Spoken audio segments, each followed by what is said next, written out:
Bueno, che, hoy nos metemos de lleno con un personaje que, allá por el siglo XIX, pateó un poco el tablero en cómo se entendía el derecho. Un alemán, Friedrich Karl von Savigny. Seguro que el nombre le suena a los que andan por derecho, ¿no? Absolutamente, un jurista importantísimo alemán, ¿sí? Su influencia fue y sigue siendo enorme, la verdad. Marcó una época. Sí, tal cual. Y hay que ubicarse un poco en el momento histórico, ¿no? Plena resaca post-Napoleón. Claro. Europa estaba, convulsionada. Caía el Imperio francés, empezaban los nacionalismos a full. Ujú. Y claro, muchos decían, che, hay que ordenar este caos legal. Surgía la idea de los códigos civiles propios, ¿viste? Unificar las leyes en cada país. Imagínate lo que era Alemania en ese momento, un mosaico de normativas locales. Era un lío bárbaro. Un quilombo, sí. Y justo ahí, con toda esa discusión sobre si codificar era la posta o no, sobre todo mirando el código napoleónico que algunos lo amaban y otros lo odiaban. Ahí aparece Savigny. Y digamos que no precisamente para aplaudir la idea de codificar ya mismo. Ahí está el punto, ¿viste?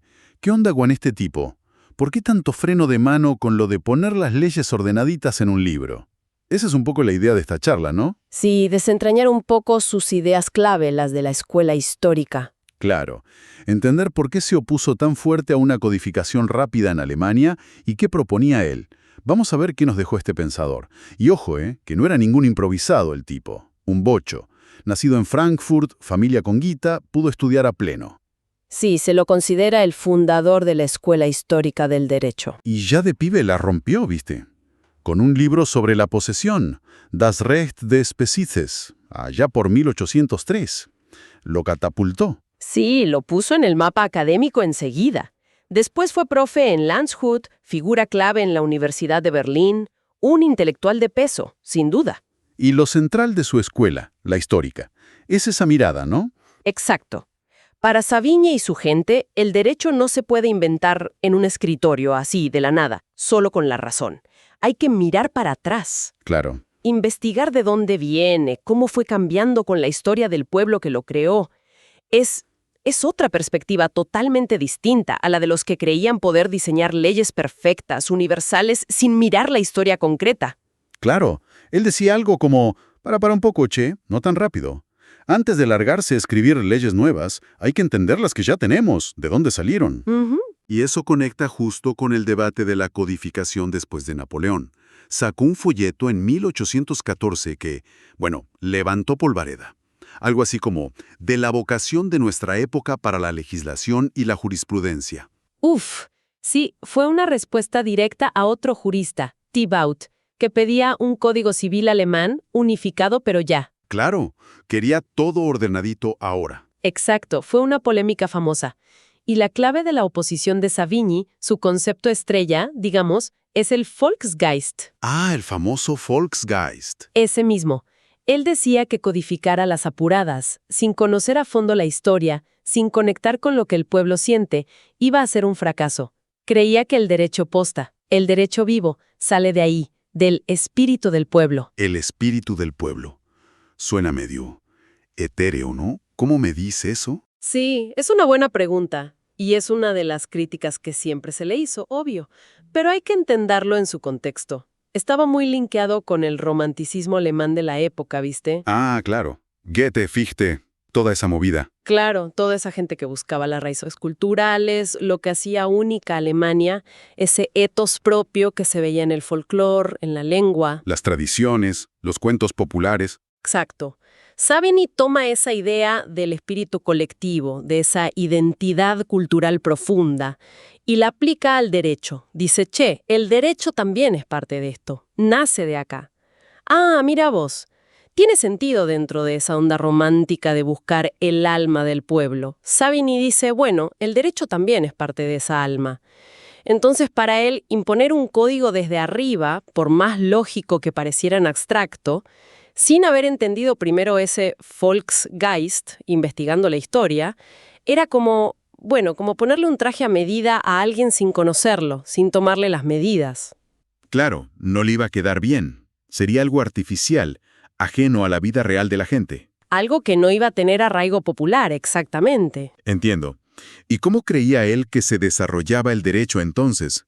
Si no era principalmente por la ley escrita, ¿cuál era el camino natural, digamos? Él lo veía como algo orgánico, ¿viste? Que crece de a poco, casi sin que te des cuenta, muy parecido a cómo evoluciona un idioma. Mira qué interesante la comparación. Sí, proponía como una secuencia.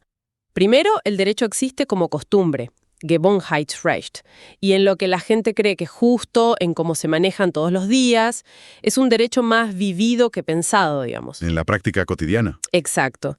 Después, cuando la sociedad se pone más compleja, esa costumbre la empiezan a recoger, a interpretar los jueces. La jurisprudencia le va dando una forma más técnica. Ahí entran los tribunales a darle forma. Ujú.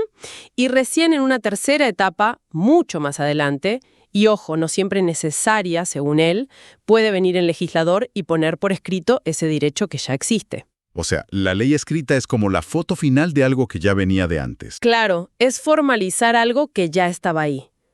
La fuente posta, para Savini, no es la ley escrita, sino ese espíritu, esa costumbre, esa jurisprudencia inicial.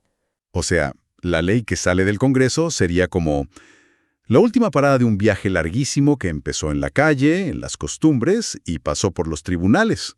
El verdadero jugo está en la historia. Exactamente. La legislación, los códigos, en el mejor de los casos, servían para darle claridad, sistema, a un derecho que ya había madurado. Pero para entenderlo de verdad, había que estudiar la historia, las fuentes, la evolución.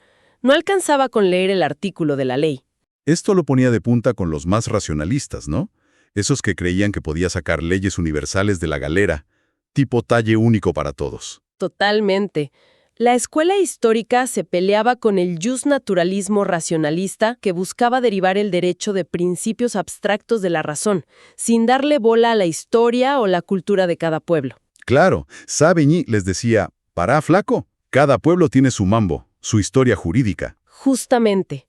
Ponían el acento en lo concreto, en lo histórico, en descubrir cómo era el derecho positivo de verdad, estudiando su desarrollo particular. Y siguió con estas ideas, ¿no? Mencionaste antes el Sistema de Derecho Romano Actual, ese libro gordo que empezó a publicar en 1840. ¿Qué más sumó ahí? Sí, esa es su obra cumbre, donde ordena todo su pensamiento. Ahí profundiza varias cosas. Por ejemplo, reafirma que el sujeto donde vive el derecho, donde nace, es el pueblo, el folk. Vuelve con la carga sobre el pueblo. El derecho está en la conciencia común, gemeinsames Bewusstsein de ese pueblo. Insiste en que no es una creación arbitraria de un legislador iluminado, sino una manifestación orgánica de ese espíritu general que anima a toda la nación. La conciencia común, el espíritu general. Y le da mucha fuerza a la comparación con la lengua. Dice que la lengua, igual que el derecho, no la crea nadie en particular, a propósito. Emerge y evoluciona espontáneamente del espíritu nacional. Son como dos caras de la misma moneda cultural. Tiene lógica, sí. Nadie se sentó a inventar el castellano que hablamos con los modismos de acá. Se fue haciendo solo, colectivamente. Exacto. Y otra idea muy interesante que mete en el sistema es sobre cómo aparece el derecho al principio. Dice que en la conciencia popular más primitiva, el derecho no son reglas abstractas, tipo si A, entonces B. ¿Y qué es entonces? Es más bien una percepción directa, intuitiva, de las relaciones sociales, de qué es lo correcto o necesario en cada situación. La regla lógica abstracta viene después. ¿Y cómo surge esa regla? Por una necesidad técnica, para darle una forma visible, comunicable. Y a menudo, dice él, a través de acciones simbólicas. Acciones simbólicas. ¿Y qué sería eso? Un ejemplo. Pensá en los rituales del derecho antiguo. Para vender una tierra, capaz se hacía una ceremonia donde te daban un pedazo de tierra simbólico, o para un contrato importante había que decir palabras exactas, hacer gestos solemnes. Ah, claro, como las formalidades viejas. Esas acciones concretas eran la forma de expresar el derecho. Mucho antes de los contratos escritos llenos de cláusulas, eran la manera de hacer visible esa intuición jurídica inicial. Y también en el sistema hace una distinción que es clave para entender cómo trabajaba él. Diferencia entre las fuentes del derecho, Rechtsquellen, y las fuentes históricas del derecho. A ver, ¿cuál es la diferencia? Las primeras son las bases mismas del derecho actual, las instituciones fundamentales, familia, propiedad, contrato y las reglas que sacamos al estudiarlas. Las segundas son los materiales que nos permiten conocer la historia de todo eso. Documentos viejos, leyes derogadas, textos de juristas antiguos, crónicas. O sea, una cosa es el derecho vivo de hoy y otra son los papeles viejos que nos cuentan cómo llegó a ser así. Exacto. Es clave no confundir el río de hoy con las fotos viejas del río, digamos. Entendido. Che, pero leí por ahí que Savigny a veces usaba unas palabras medio raras. Hablaba de un origen invisible del derecho, o hasta de una afirmación del origen divino. ¿Se puso místico el tipo o qué onda? Sí, suena raro hoy, ¿no? Pero no hay que tomarlo literal, como que Dios dictaba las leyes. Cuando habla de origen invisible o divino, se refiere más bien a esa fuerza profunda que sale de la conciencia colectiva. Ah, Esa convicción compartida sobre lo que es justo y necesario para vivir juntos. Es algo que no ves directamente, pero que se siente como una necesidad interna, casi un mandato que va más allá de la voluntad de uno. Es para remarcar que el derecho tiene una raíz profunda, no es algo arbitrario. listo. Es una metáfora para decir que viene de algo más hondo que un simple acuerdo o la decisión de un político. Algo que está en el ADN colectivo, por así decirlo. Exactamente. Y eso se conecta con su idea de la conexión orgánica de las instituciones jurídicas. Él no veía las partes del derecho como cosas separadas, familia por acá, propiedad por allá, Como las veía. como órganos conectados en un todo vivo, que es el sistema jurídico de ese pueblo, reflejo de su Volksgeist. Entender el derecho era captar esas conexiones vitales, y las reglas abstractas y el orden simbólico eran formas de manejar esa complejidad. Y como profe de derecho romano, le dio mucha bolilla a eso, ¿no? Lo veía clave para el derecho alemán. Totalmente. Savigny fue central en el estudio del derecho romano en Alemania. Él decía que el derecho romano, como se había adaptado y aplicado en Alemania por siglos, lo que llamaba derecho romano actual, era la base del derecho común alemán de su época. O sea, la columna vertebral. Exacto. Más allá de las leyes locales, esa era la base. Argumentaba que este derecho romano recibido, con algunos cambios de la legislación imperial alemana, era lo fundamental. Así que para entender el derecho alemán de entonces, había que bucear sí o sí en el derecho romano y cómo se adaptó ahí. Definitivamente. Era la clave para entenderlo científicamente. Y ahí define el derecho general, abstracto, como la regla que sacás para resolver los casos particulares. Y dice que la forma más visible de esa regla es la ley, la norma del Estado. Pero siempre recordando que para él, Que la ley escrita viene después, que deriva de fuentes más profundas, claro. Hay otra idea que me quedó picando. Savigny decía que cuanto más vieja una ley o costumbre, más se mete en la gente, más la internalizamos, como que la hacemos carne con el tiempo. Esa es una observación muy piola sobre cómo funcionan las normas. Apunta a la internalización, a la socialización. Con el tiempo, al aplicarlas y transmitirlas de generación en generación, las normas dejan de verse solo como algo impuesto desde afuera. se meten adentro, digamos. Claro, se integran en la conciencia colectiva e individual. Pasan a ser parte del sentido común jurídico, la forma natural de ver las cosas. Se vuelven costumbre en el sentido más profundo. Como esas reglas de convivencia que uno cumple sin pensar porque siempre fue así. Exacto. Y esto nos lleva a su visión dinámica. Él no veía el derecho como algo quieto. El Volksgeist está vivo, cambia con la historia del pueblo. Y el derecho también, cambia y se adapta. Las generaciones van cambiando las cosas. Claro, cada generación recibe el legado jurídico, pero lo reinterpreta, lo ajusta. Y acá es clave la idea de tradición. La tradición como un puente entre épocas. Precisamente, la tradición jurídica es lo que da continuidad. Une el presente con el pasado y mira al futuro. Permite conservar la esencia, pero también es el canal para el desarrollo orgánico. Los individuos y las generaciones son a la vez guardianes y motores de cambio. Hay una tensión ahí. Citaba algo como que La unidad funciona a través de las generaciones, uniendo presente, pasado y futuro. Esta preservación se efectúa por la tradición. La verdad, un pensamiento denso con muchas vueltas.